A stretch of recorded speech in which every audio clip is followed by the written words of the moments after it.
BH. If you want to know the meaning of a Sanskrit word, there are two books which you have to take recourse to. One is the Nirukta, written by Yaska. There are 6 books that serve as the supplementary for the Vedas. Unless you have mastery on these 6 books, you cannot properly interpret the Vedas. They are Vedanga, the limbs of the Veda. Vedanga in Sanskrit means limb of Veda. They are 6. Shiksha, Vyakaranam, Chando, Niruktam, Jyotisham Tatha, Kalpascheti Shadangani, Vedasyahur Manishinaha, runs a Sanskrit shloka. Shiksha is one subject. Vyakarana, the grammar. Shiksha is altogether a subject in itself, a full-fledged subject. Vyakaranam, Chandas, Chandas we all know, the meter. Niruktam, Uktam, Niruktam. Uktam is what is said. Niruktam is the unfoldment of the meaning of what is said. The jackfruit is there. We all know the jackfruit. We cut it open, and from inside we take out, what is that called? The fruit. The real fruit. Real fruit is inside. Like that, word has got meaning inside. The meaning will have to be taken out by entering into the body of the word, the spirit of the word or letter. That is done by this book, Niruktam, written by one great man, Yaska, several, at least, centuries before Buddha. Vivekananda says Sanskrit perhaps must have been conceived somewhere around 7000 BC, because Bhagavad Gita itself puts it is something that you can trace back to 3500 BC. Upanishads were there 2000 years before Bhagavad Gita, 5000 BC. By the time we were able to bring out Upanishads from the intellectual realms of India, Sanskrit had already become a full-fledged language. So, right from those days, Sanskrit has been there, and several treatises, etc. have been composed for making the meanings very clear, precise, to impart all the clarity that the language needs. And today it has been rendered most beautiful language, highly scientifically conceived, composed, constructed. Friedrich Schlegel, a German romantic poet. Perhaps you have heard of Schlegel brothers in Germany.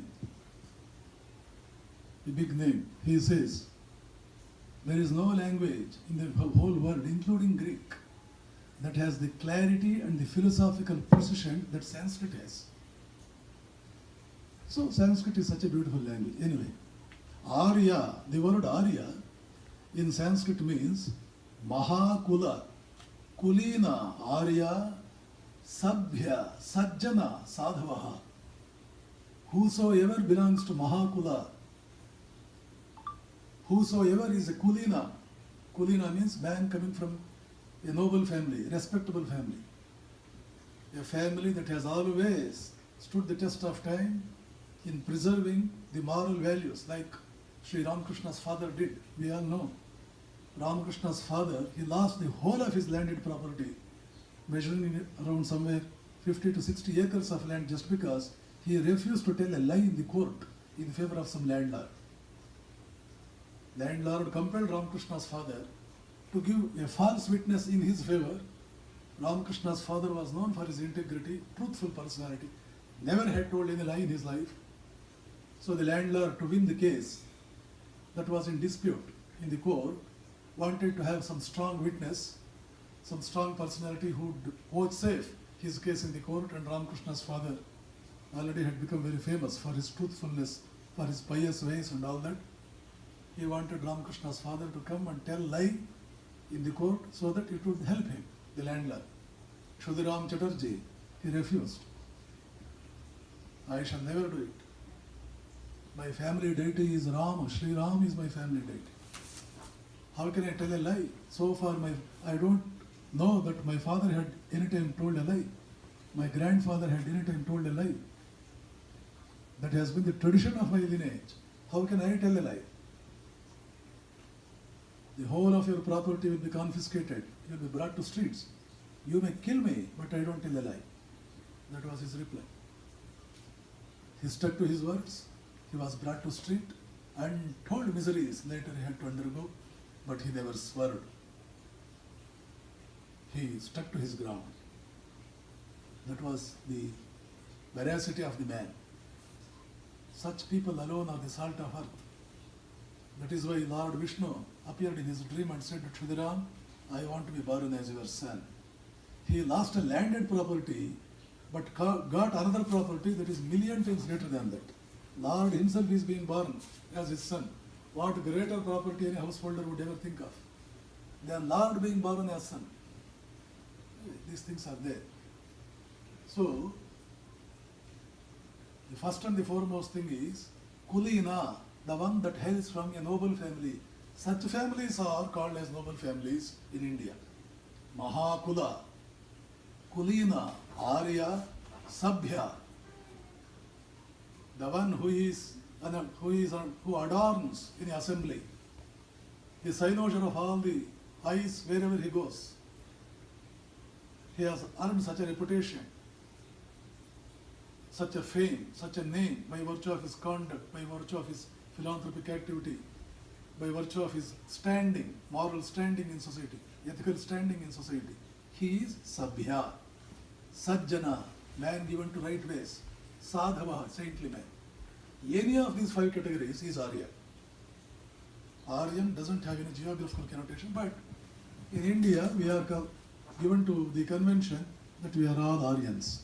Vivekananda says, no Arya can ever be born in your home unless the baby is brought into the home as a result of fervent prayers on the part of the parents. Unless the husband and wife fervently pray to Lord that may the baby that is going to be born in our family have all the virtues, the graces, all commitments to righteousness, etc., etc., that will always please you, O Lord. Unless you put forth such a prayer, the baby that is going to be born will never be of anything that may bring good name for the family. Or it is only a chance. You are taking a chance. No assurance is there. But if a son or daughter is born as a result of your prayer, all the assurance is there, he would never deviate from the right path. He will never go to bad ways. Therefore, in India, at the time of marriage itself, when the bride and bridegroom, they are doing all the rituals connected with the marriage, as it obtains in our country, there itself, bride gives a promise to the family of the bridegroom, I am going to gift to your family one great man in the form of my son. I will gift to your family one great personality in the form of a daughter or a son. That commitment I am going to make.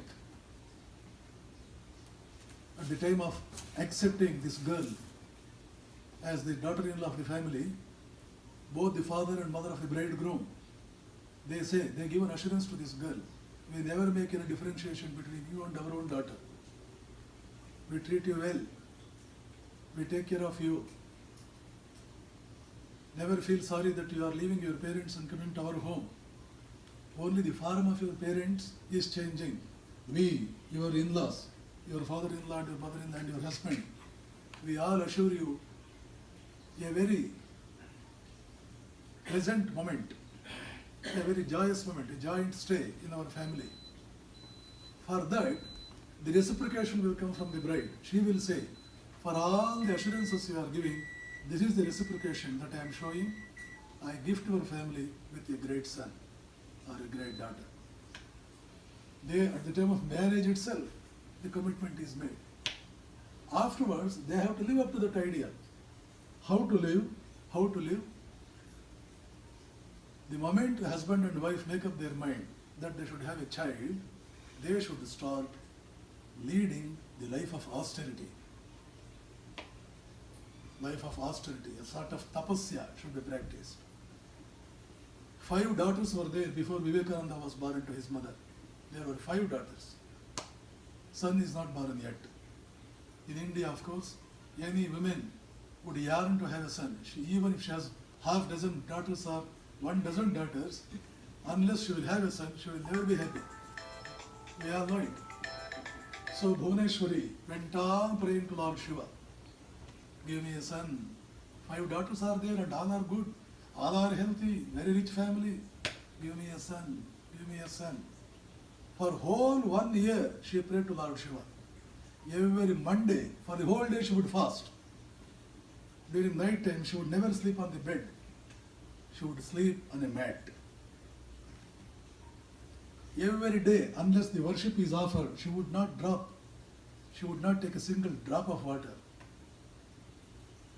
She would fast till the worship is over. Every day. On Mondays, because Monday is dedicated for Shiva, the whole day she would fast. And fervently and silently, one prayer is there running through her mind always. Oh Lord Shiva, give me one son. If you go to Vivekananda's ancestral house in Karnataka, in Calcutta, you will see the puja room, the worship room of the Dattas. One room is there, which is nothing but Shiva temple only. It is a small Shiva temple. A big Shivalingam is there. That is how they used to worship Shiva every day in their house. They were Shaktas. Vishwanath, husband is Vishwanath. Durga Prasad, Vishwanath, all names pertain to names of Shiva only.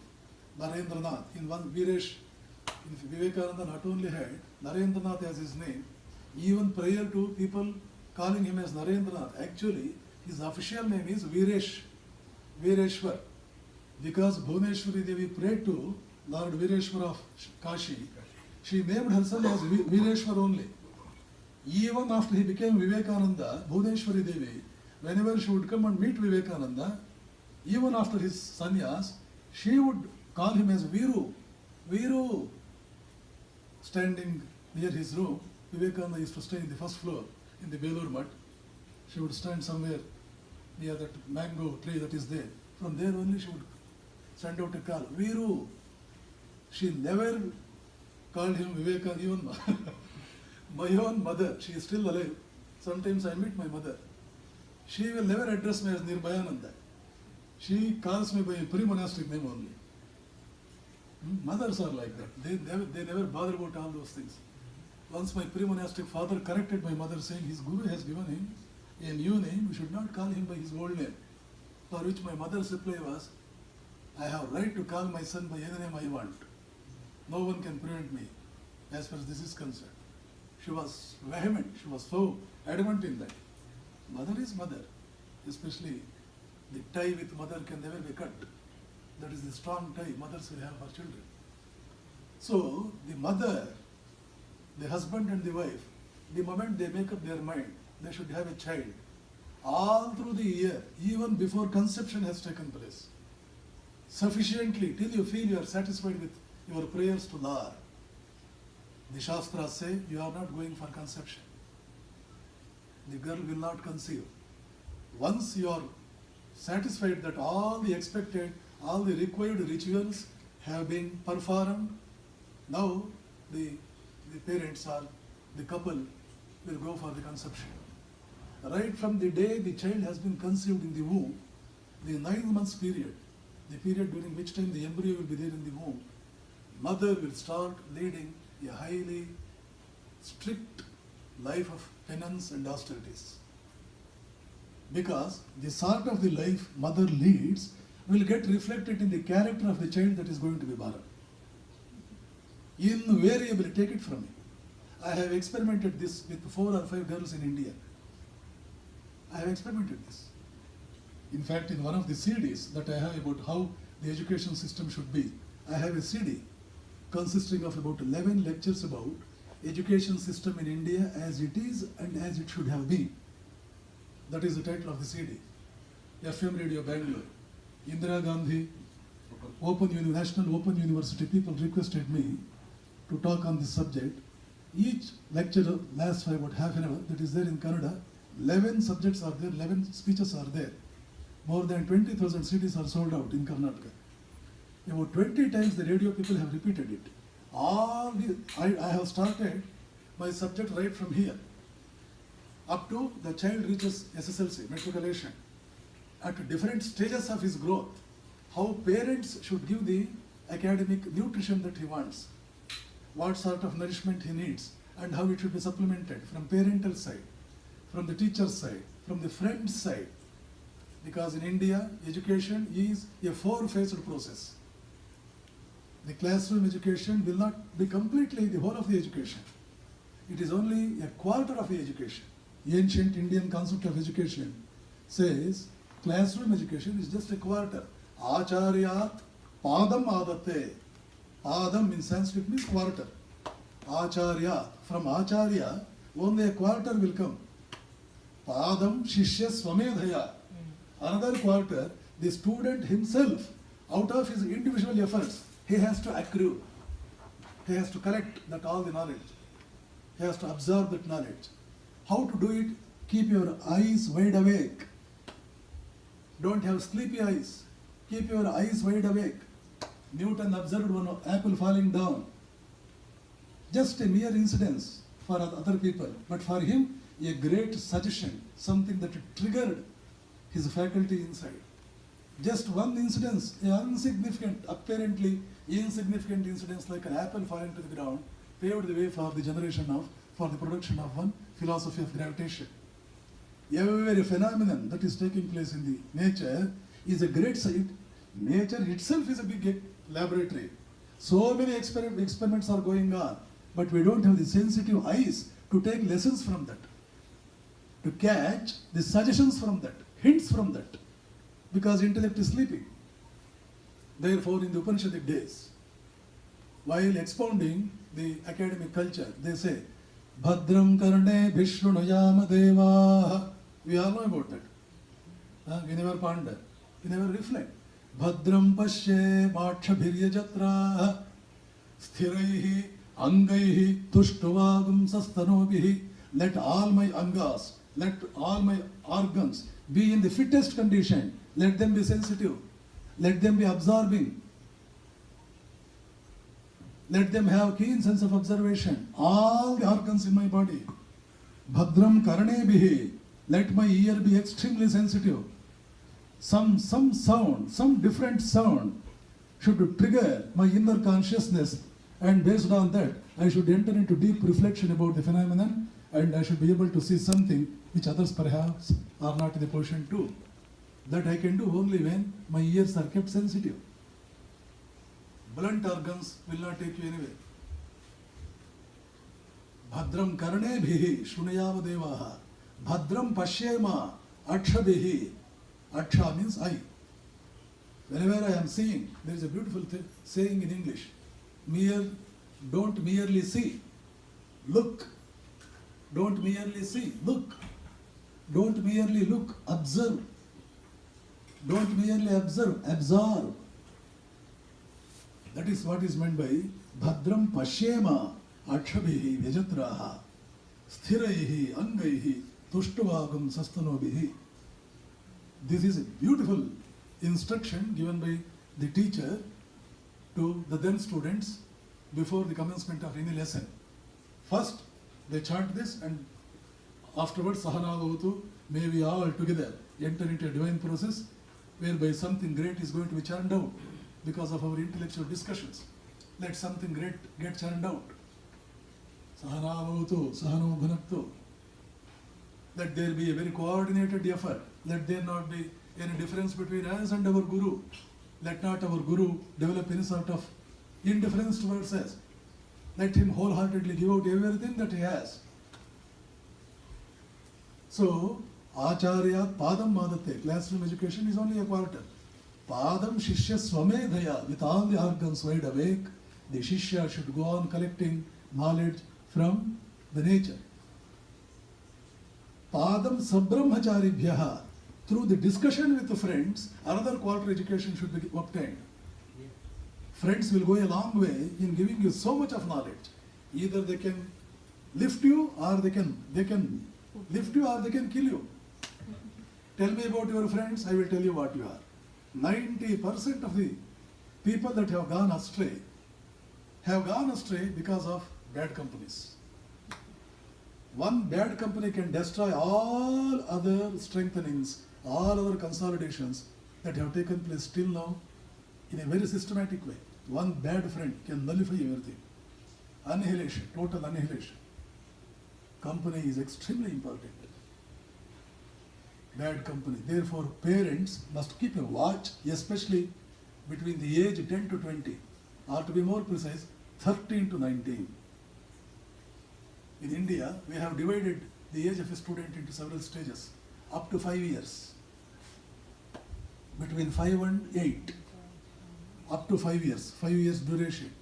Between 5 and 8, between 5 and 8, the ego starts asserting. You should not go on correcting your child. He becomes rebellious. That is a very sensitive period. Neither you should go on suppressing his individuality, nor you should totally give him free hand between 5 and 8. At 8, we subject him to Upanayinam. Gayatri mantra will be given at the age of 8. Afterwards, 5 years another stage, up to 13. From 13 will commence a very, very sensitive period. Of course, even here also they have recognized it, teenage, up to 13 to 19. And from 19, another 6 years, up to 25. From 19 onwards, we need not bother much about our children. They can take care of themselves. Up to 19, in one or the other way, you need to keep a watching eye on them. So let me come back to subject proper. So at the time of conception, how it is conceived, and how the mother has spent her time during these 9 months. A very interesting episode, I can recollect to my memory, the episode of Prahlada, a great saint of India. Remember, Prahlada did not have even a fraction of genetic influence from his father. Prahlada's father was an avowed enemy of Lord Narayana. He was totally antagonistic to Vishnu and his ways. But son became extremely opposite of what Hiranyakashipu was. How this radical change could be implanted in the son, in the child, quite contrary to the characteristic of the father. The reason we can ascribe is, at the time Kayadu had conceived Prahlada, Narada came. We all know how designs Narada can conceive, how many designs he can conceive, what plans he will have. Knowing that Kayadu has conceived and Hiranyakashipu has gone for penance, Narada came there, presented himself there, initiated Kayadu, gave her mantra, Om Namo Narayanaya. And she went on chanting this mantra, Om Namo Narayanaya, all through the day. Queen of kingdom, no other work. Especially now, she has conceived. During the time a girl is pregnant, normally people won't give so much of work for her. People don't give so much of work to her to do. She has her own ways of spending time. Provision should be made for all such things. She went on repeating the name Narayana, and the child that was born became the very embodiment of the spirit of Narayana. Even today, if you count the devotees of Narayana, Prahlada occupies the first place. Ramakrishna makes so much of reference to Prahlada and what sort of devotion. That small child of hardly 5 years, 6 years, how many hardships he had to go through, having incurred the wrath of his father, but never budged a single inch. Held firm to the ground, would never give up his devotion to Narayana. Later turned out to be a great man, one of the greatest devotees India has ever recorded in its history. How do you account it? The hereditary has no role here. 100 times more powerful is the way mother spends her life during the period of pregnancy than the hereditary. That will produce the effect on the developing embryo inside than any other factor. I remember to have gone through, this also I have included in my recorded speech. In England, the police department, criminology department, gynecologists, department of gynecologists, psychiatrists and all those people, they wanted to make some experimentation. They wanted to make some deep research into how at all the instinct for a crime will arise in the mind of a man. How that impulse will come. How that impulse will come to a boy to become a criminal. First, you see, all wars are fought in the minds first. Any crime has first taken place in the mind of the criminal first. The criminal will actually design all his plan and later he will implement it, will bring it into practical reality. Why this impulse will arise? How it will arise? What factors will make this impulse arise in his mind? They wanted to make an in-depth study about that. They took 1,000 case studies in England pertaining to the worst criminals that were there arrested in British jails. 1,000 case studies, 1,000 people were taken for the case study. To the surprise of them as well as to the surprise of anybody for that matter, in the case of about 800 criminals, the mother was under the alcoholic influence at the time of conceiving the child. When a person is under alcoholic influence, what sort of mental images, concepts will lurk in her mind? One can understand. All through the pregnancy period, more or less, she spent her time in the same way, seeing criminal cinemas, crime movies, etc. on television, going through some books, detective books, or perhaps James Bond movies, this and all that. In her mind, in her mental realms, there was no other thought other than those pertaining to crime. And the child is born. 9 months of nutrition has already been given to him in sufficient quantities.